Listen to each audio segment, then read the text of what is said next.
My daughter-in-law raised her glass, her diamonds flashing under the lights, and her voice sliced through the music like a blade.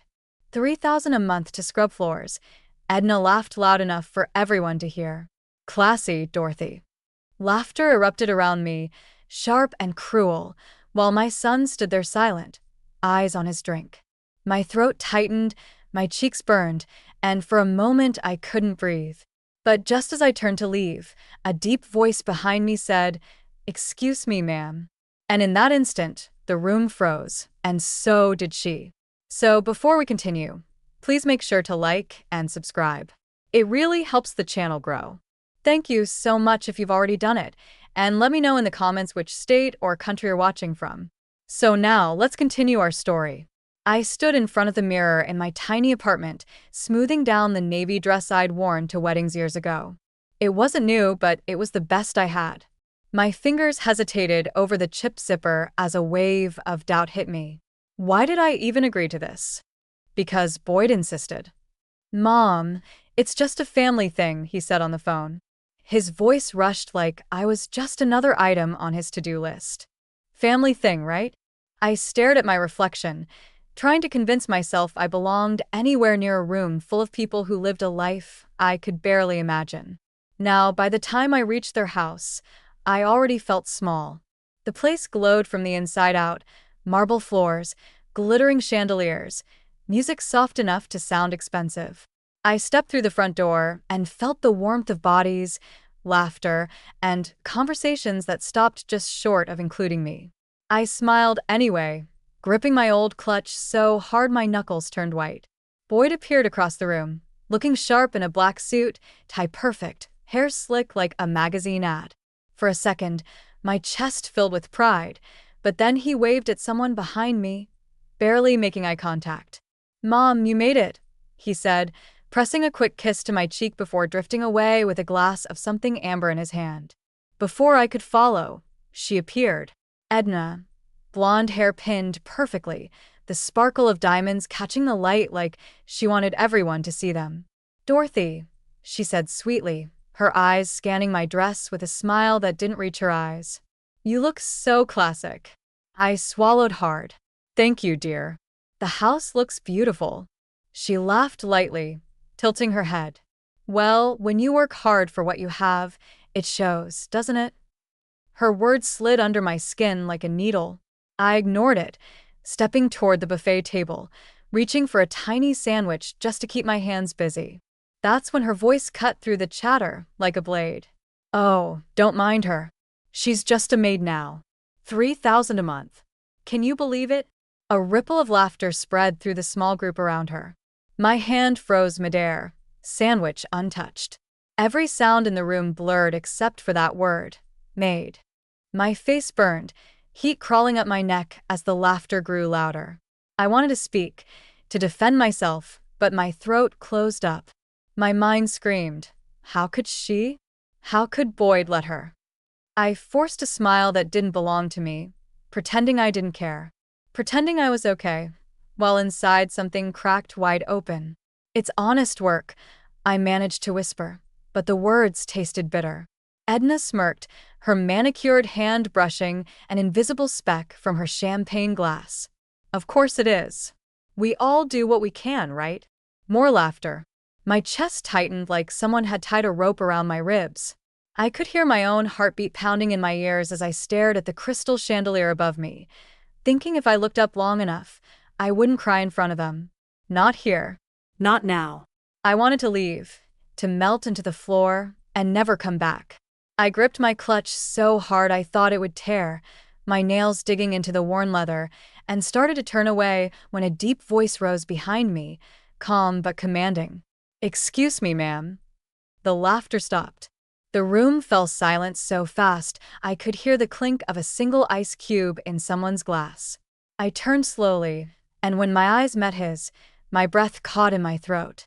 I turned, and for a second, I couldn't place his face. Tall, confident, dressed in an immaculate suit that made everyone else look underdressed. His eyes were locked on me, warm, steady, like I wasn't some worn-out woman in an old dress, but someone worth noticing. Ma'am, he said again, and the word carried weight, respect, the kind I hadn't felt in years. Conversations around us stuttered and died. I could feel every eye in that room on me. My mouth opened, but no sound came out. He smiled slightly, like he understood. "It's really you," he said. "Dorothy Crawford." My name rolled off his tongue like it belonged there. My mind scrambled. Who was this man? Why did his voice feel familiar? Before I could answer, Edna slipped beside me, her arm looping through mine like she owned me. Her laugh was sharp, nervous. "Oh, you know her?" He turned his head slowly, and when his eyes landed on her, her smile faltered. "Know her?" His voice deepened, calm but firm. "This woman is the reason I'm standing here today." A murmur rippled through the crowd. My pulse hammered in my ears. What was happening? Edna blinked fast, that polished confidence cracking. "I'm sorry." He ignored her completely and stepped closer to me, lowering his voice so only I could hear. "You haven't changed," he said softly. "After all these years, I finally get to thank you in person." My stomach flipped. "All these years? Thank me?" My voice barely worked. He didn't let me finish. "Please excuse us for a moment," he said to Edna, who just stood there frozen, eyes darting between us like she was trying to decode a language she'd never heard before. Then he turned back to me, extending his arm like a gentleman. "Would you mind stepping outside for a quick word?" I wanted to refuse, to crawl out of that room and disappear, but something in his tone pulled me in. Before I knew it, I nodded. His hand was steady as I placed mine in his, and together we walked past the guests whose stares clung to us like vines. I kept my chin up, even though my knees felt weak. Behind me, I heard a hissed whisper. Edna's voice, sharp like broken glass. "What the hell is going on?" We stepped onto the terrace, cold air brushing against my skin like a shock. My breath came in short bursts. "I'm sorry," I said quickly, words tumbling out. I don't remember." He chuckled softly, and the sound was rich, calm, nothing like the chaos in my chest. "Of course you don't. It's been nearly 15 years. His gaze held mine. "But I remember everything. The day you wrote that check when no one else believed in me." Banks laughed in my face. Friends turned away. "But you." His voice thickened slightly. "You saved my life, Dorothy. You saved my dream." My throat tightened. Memories crashed back like waves. The small office.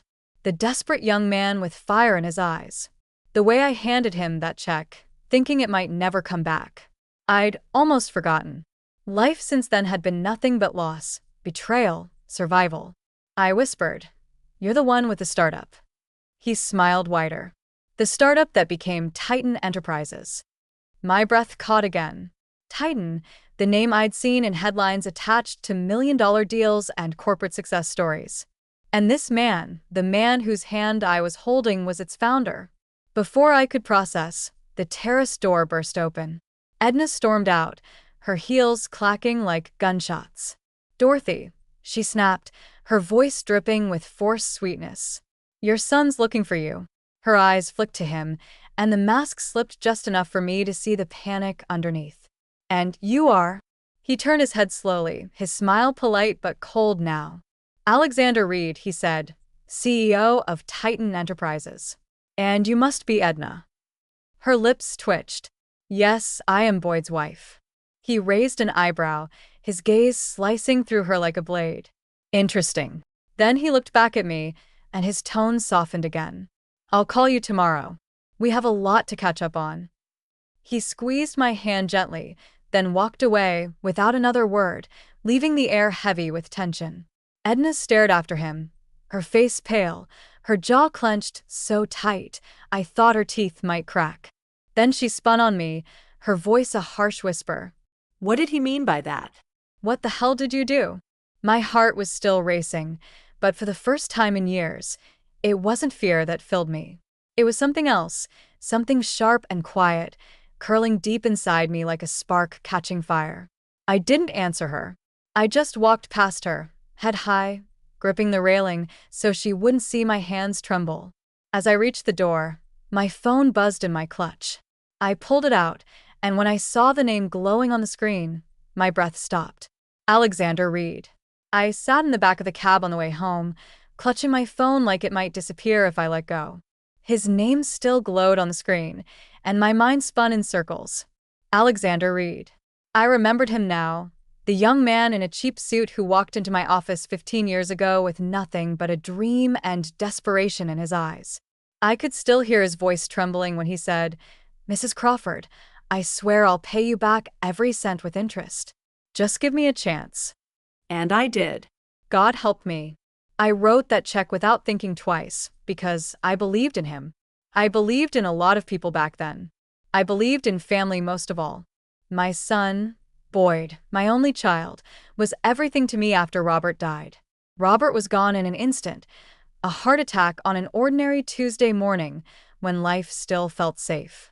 I was 47, suddenly a widow with a small business to run, and a boy who still needed his father. I worked myself raw to keep everything afloat. The house, the business, Boyd's school. It all rested on my shoulders. I never complained. I told myself it was for him, always for him. And when he graduated, I thought, finally, this is what it was all for. The first crack appeared the day he brought her home. Edna, blonde and sharp, polished in a way that screamed ambition. I wanted to like her, tried to like her, because that's what mothers do. But something in her eyes told me I was being measured, weighed, and found wanting. "Your house is cozy," she said that first night, glancing around like she'd stepped into a thrift store. I laughed it off. But deep inside, something twisted. When they married, I gave them everything, not just love, but money, $50,000 for their dream wedding because Boyd wanted to make her happy. I sold Robert's old truck, dipped into my savings, even borrowed against the business. "Don't worry, Mom," Boyd said when I hesitated. "We'll pay you back." I believed him. I always believed him. After the wedding came the house. Edna wanted something bigger, better, something that would impress her friends. Boyd came to me again, his voice low, almost embarrassed. "Mom, can you help us with the down payment?" "Just a loan. We'll sign papers if you want." Papers? I didn't need papers for my son. I handed over everything I had left, including the emergency fund Robert and I built over decades. And then the storm hit. Business slowed. Clients left. I tried to hold on, cutting corners, skipping meals so I could make payroll. But it wasn't enough. One afternoon, I sat at the kitchen table, staring at a foreclosure notice, my hands shaking so hard I could barely hold the paper. When I told Boyd, his voice was tight with irritation, not concern. "Why didn't you say something sooner?" he snapped. "We can't just throw money at this." I swallowed my pride and asked if I could stay with them for a while. His pause told me everything. "Of course, Mom," he said finally, but his tone was flat. And when I moved in, I knew why. Edna hated it. Every day was a new dig, a new comment about my old-fashioned habits, or how I should really think about downsizing permanently. One night, I overheard them in the kitchen. "She's draining us," Edna hissed. "We can't live like this, Boyd. We have our own lives." And then Boyd's voice, quieter, but just as sharp. "I know. I'll handle it." 2 weeks later, they sat me down. "Mom," Boyd started, avoiding my eyes. "Edna, and I think it's time you found your own place." I stared at him, waiting for the punchline. "I don't have anywhere else to go," I whispered. Edna smiled sweetly. "There are nice apartments downtown, and there are jobs. You're still healthy." My throat closed. Jobs. Apartments. After everything I'd given them, everything I'd lost, they were throwing me out like old furniture. I packed my life into 2 suitcases and left without a word. That was 3 years ago. Now I clean other people's houses for $3,000 a month, scrubbing floors while my body aches and my pride rots. And yet tonight, standing on that terrace with Alexander, something shifted. For the first time in years, I felt seen, valued. But as the cab pulled up to my building, reality slammed back into me. This was still my life, a 1-bedroom apartment with peeling paint and a fridge that hummed louder than my thoughts. I paid the driver, climbed the narrow stairs, and unlocked the door. My phone buzzed again. Alexander's name lit the screen with a simple message. Can we meet tomorrow? It's important. My fingers hovered over the keyboard, trembling. Part of me wanted to say yes, to grab this thread of hope before it slipped away. But another voice whispered, "Don't get your hopes up, Dorothy. Hope is dangerous." I sank onto the bed, staring at the glow of his name until the letters blurred. Finally, I typed 2 words and hit send. Yes. I barely slept that night. I kept replaying his words over and over. "You saved my life, Dorothy." No one had said anything like that to me in years. When my phone buzzed in the morning, I nearly dropped my coffee. It was him. "Alexander Reed, can we meet today? It's important." My heart stuttered. Important? What could be so important after all this time? My first instinct was to ignore it. People don't just show up after 15 years out of kindness. There's always a reason. But then I thought about Edna's smirk, the way those guests laughed when she called me a maid. My fingers moved before my brain caught up. Yes. When? His reply was instant. Noon. Blue Orchid Cafe. That was one of those trendy spots downtown, the kind where a single salad costs more than my weekly groceries. I stared at the clock. 2 hours. What do you even wear to meet a man who now runs a company worth billions? I pulled out my old gray coat, the one with fraying cuffs, and smoothed it down like it would magically look new. By the time I walked into the cafe, my stomach was in knots. The place buzzed with quiet conversations and clinking cups, everything polished and perfect. And then I saw him. He stood as soon as he spotted me, smiling like we were old friends. "Dorothy," he said warmly, pulling out a chair for me. "You look exactly the same." I laughed softly, shaking my head. "You're kind, but you, God, Alexander, you've changed." "For the better, I hope," he grinned, sitting down. I folded my hands on the table to hide the trembling. "Why did you want to see me?" His expression softened. "Because I've owed you this meeting for 15 years. You're the reason I'm here today. If you hadn't believed in me, I'd still be some desperate kid begging banks for loans." I swallowed hard, memories flooding back to the day I wrote that check without even telling Robert's family because they would have called me crazy. "I didn't do much," I murmured. His eyes burned into mine. "You did everything. You gave me a future.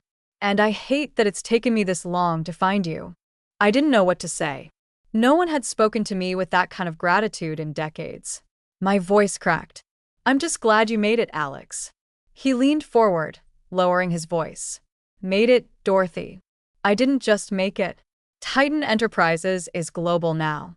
We've expanded into tech, real estate, finance, and every success traces back to that day in your office." I blinked, stunned. I had no idea. How could you? He smiled faintly. "I searched for you for years, then at that party." His jaw tightened, the way they spoke to you, like you were nothing. Shame burned through me, hot and bitter. "They're family," I said weakly. "Family doesn't humiliate you in front of strangers." His tone was sharp now, anger flashing in his eyes. "Dorothy, I don't like meddling, but seeing that, I can't let it go." I looked down at my chipped nails, fighting tears. "What are you saying?" He took a slow breath, then said something that made my pulse roar in my ears. "I want to make it right. I want to give you back what you deserve." My head snapped up. "No, iblurta." "Alexander, I can't take your money. I'm not a charity case." He chuckled softly, shaking his head. "This isn't charity. This is business, a partnership." The word hung between us like a live wire. "Partnership?" "Yes," he said firmly. "I want you on Titan's board. Not for the work. You've done enough work for 10 lifetimes. I want your name there because you were my first investor, my only investor when everyone else slammed the door in my face. I want people to know that." My mouth went dry. "Alexander, I don't know anything about running a company. You don't need to. You just need to say yes. I'll handle the rest." His hand rested on mine, steady and warm. "Dorothy, let me do this for you." I stared at him, my thoughts spinning so fast I couldn't breathe. For years, I'd lived in a world where I was invisible, disposable. And now here was a man telling me I mattered, that I always had. For the first time in a long time, a spark lit deep inside me. A dangerous, thrilling spark. I nodded slowly, my voice barely a whisper. What do I have to do? His smile widened, but his eyes stayed serious. Just one thing, he said softly. Be ready, because this is going to change everything. I stared at him, my mind spinning so fast I couldn't keep up. A partnership? I repeated, almost choking on the word. He nodded slowly, like this was the most natural thing in the world. Yes, Dorothy, you don't understand what you did for me back then. You took a chance when no one else would. I can never forget that. I swallowed hard, my voice breaking before I could steady it. Alexander, I'm just a maid now. I don't belong in your world. He leaned forward, his gaze steady and almost fierce. Don't you dare say that. You're the reason I even have a world to speak of. My throat burned as I whispered, I didn't do anything special. You believed in me when I had nothing, he cut in, his voice tight. And now I'm offering you what you deserve. A seat on my board, full benefits, a stake in my new venture. You'll never have to scrub another floor again. The words hit me like a punch. I sat there frozen, the clink of cups and soft chatter around us blurring into nothing. Alexander, I can't, I started. But the tears pricking my eyes betrayed me. Yes, you can, he said firmly, placing a folder on the table and sliding it toward me. Everything's here. Look it over. Ask me anything. I hesitated, staring at the elegant black folder like it might bite me. Why are you doing this? I whispered. Because I want people to know the truth, he said. That this company didn't start with investors in suits. It started with a woman named Dorothy Crawford who believed when no one else did. His voice softened. I want her name on that wall. My fingers brushed the folder, trembling so hard I had to curl them into fists. For years, I'd been invisible, a shadow moving through other people's kitchens, cleaning their mess while carrying my own shame. And now this man was offering me a way back into the light. What would I even do? I asked, my voice cracking. He smiled faintly. You don't have to do anything. This isn't about work. This is about respect, about recognition. And yes, he added with a hint of a grin, it comes with a healthy payout because, frankly, you earned it the day you wrote that check. My breath hitched. Alexander, I don't want a handout. Good, he said quickly. Because this isn't one. It's an investment in you, in the truth. All I need is your signature. I stared at the papers again, heart pounding so loud I thought people could hear it. My mind flashed through every moment of humiliation, Edna's laugh echoing through that room, the way Boyd avoided my eyes, the whispers behind my back. And then I thought of the years I spent on my knees scrubbing floors, hiding my hands so no one would see the cracks in my skin. Slowly, I picked up the pen. My voice shook as I asked, Are you sure about this? His hand brushed mine, steady and warm, more sure than I've ever been. I signed my name, the ink flowing across the page like a lifeline pulling me out of the darkness. When I looked up, his eyes were shining with something I hadn't seen in years, pride. For the first time since Robert died, I felt like someone believed in me again. He closed the folder and smiled. Welcome back, Dorothy. My lips curved into a shaky smile, tears slipping free. Thank you, I whispered. But even as relief washed over me, a thought crept in, sharp and dangerous. If Edna finds out about this, she'll choke on that smug little laugh of hers. Alexander reached for his coffee, casual as ever, and said, Oh, by the way, your daughter-in-law works for me, and she has no idea who you really are. My breath caught midair. The pen nearly slipped from my hand. She what? He grinned slowly. This is going to be interesting. The elevator ride felt endless. I stared at my reflection in the mirrored walls, hardly recognizing the woman looking back at me.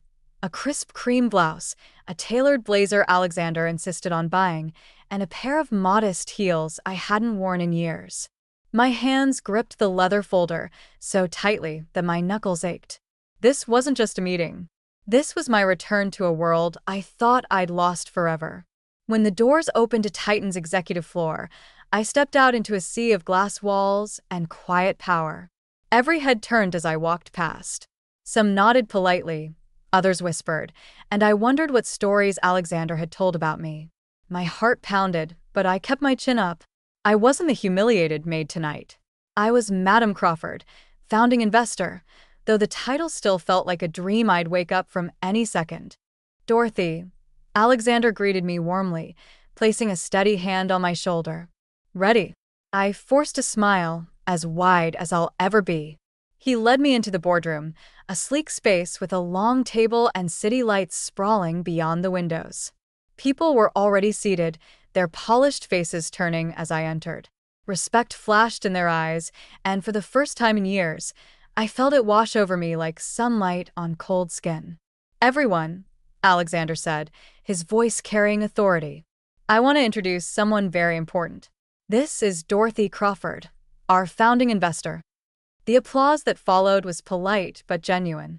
My throat tightened as I nodded, managing a quiet thank you, and then the door opened. My stomach dropped. Edna walked in, confident as ever, her designer bag swinging on her arm. Her heels clicked across the floor like a drum roll of arrogance. She didn't see me at first. She was too busy flashing that corporate smile at the board, tossing her hair like she owned the place. "Sorry I'm late," she said smoothly, sliding into a chair without looking up. Traffic was insane. Alexander didn't flinch. "No problem," he replied evenly.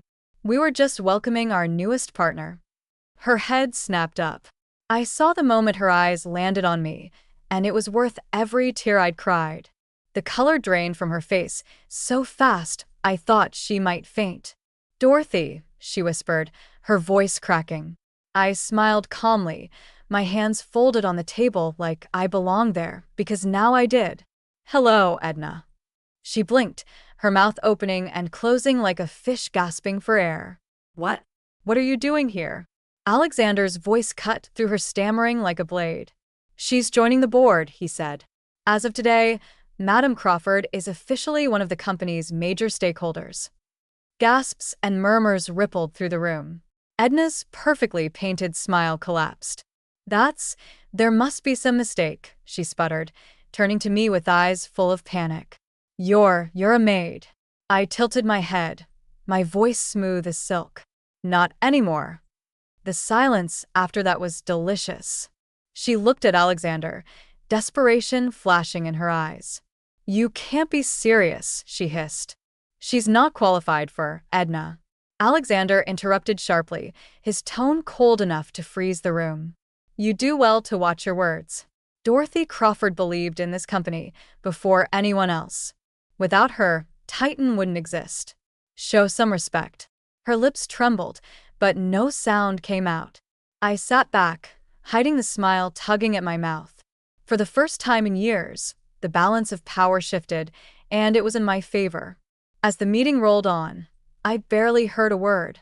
All I could focus on was Edna's face, pale and tight, her hands gripping the edge of the table like she might snap it in half. I should have felt guilty, but I didn't. Not even a little. When the meeting ended, she cornered me by the glass doors, her voice low and vicious. "What the hell is this, Dorothy? You could have told Alex." "Told him what?" I cut in, stepping closer. "To keep her, to protect her after everything she's done." "Why would I do that, Boyd?" His lips parted, but no words came out. For a moment, the silence was deafening. Then he whispered, "Because you're my mother." That hit me like a slap. And for a second, my breath caught. "Exactly," I said quietly. "I'm your mother, not hers. But you sure didn't act like my son when you tossed me out like trash." His head snapped up, eyes wide. "That's not fair." "Fair?" I laughed coldly. "Was it fair when you told me to find my own place? When you let her talk to me like I was some worthless burden? Do you have any idea what I've been through these last 3 years? Boyd, any idea what it's like to scrub floors for people half my age just to survive?" His mouth opened, then closed again. Shame flickered across his face, and for a moment, I saw the cracks in his pride. "I didn't know," he murmured finally. No, I said softly. You didn't want to know. He sank onto the couch like his legs couldn't hold him anymore. I messed up, he whispered, hands gripping his knees. I let her control everything. I thought, I thought I was doing the right thing, keeping her happy. I stared at him, my chest tight with something I couldn't name. Anger, sadness, love buried under years of hurt. Boy, I said slowly, I don't hate you. I hate what you let happen, but don't stand here asking me to fix our mess. His eyes lifted to mine, glassy with tears he refused to let fall. I'm not, he said hoarsely. I'm asking you to forgive me. The words cracked something deep inside me. I sank into the chair across from him, my voice trembling. Forgiveness isn't a switch you flip, Boyd. It takes time and respect. He nodded quickly, almost like a child again. I'll earn it, he said. I swear, Mom, I'll make this right. I searched his face, looking for the boy I raised, the one who believed in honesty, in family, in doing better when you know better. For the first time in years, I saw a glimmer of him. Maybe it wasn't too late. But as he reached for my hand, one thought cut through the fragile calm like a knife. Edna wasn't done yet. I could see it in the way his jaw tensed when her name came up. And if I knew her at all, she was already planning her next move. The apartment was quiet, except for the soft hum of the city outside my window. Morning sunlight spilled across the table where I sat, sipping coffee from a mug that didn't belong to a maid anymore, but to a woman who finally owned her peace. In front of me lay papers from Titan, profit reports, updates on the new charity fund Alexander, and I launched for struggling widows like me. My name was printed at the top in bold letters, Dorothy Crawford, board partner. Every time I saw it, something inside me healed a little more. I thought of the life I'd crawled through to get here. The nights I went to bed hungry. The days I scrubbed strangers' bathrooms while choking back tears. The humiliation of being laughed at in a room full of people who once called me family. And then the power shift. The day I walked into that boardroom and saw Edna's face crumble. The day she fell from the throne she built on my back. I should have felt triumphant. In some ways, I did. But triumph has a strange taste. Sweet for a moment, then bitter if you linger too long. Because behind all the victory, there was still Boyd. He came by yesterday carrying groceries like the son I used to know, asking if I needed anything. I almost laughed. Where was that question when I was begging for a roof over my head? But when I looked at him, really looked, I didn't see the cold man who threw me out. I saw my boy, broken and ashamed, trying to stitch the pieces back together. We ate in silence for a while until he finally said, Mom, I don't know how to fix this, but I want to try. And for the first time in years, I believed him. Not because of the words, but because of the way his voice cracked on that last word, try. So I told him, start by respecting me.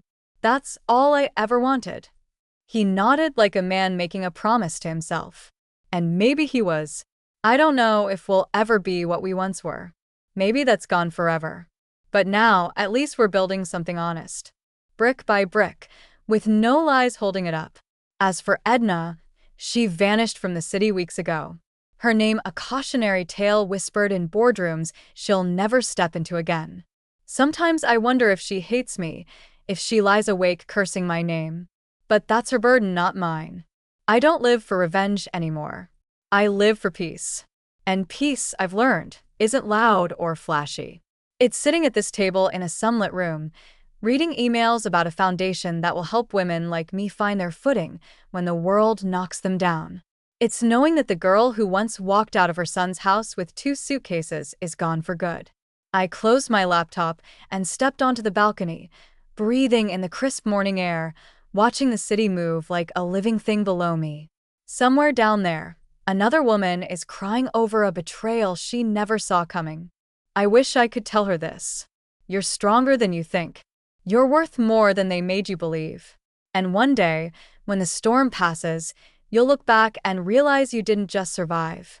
You rose. I tightened the belt on my robe, feeling the quiet power of my own skin, and whispered into the wind, never again. Let me know in the comments the city you're watching from so I can see how far my story has reached.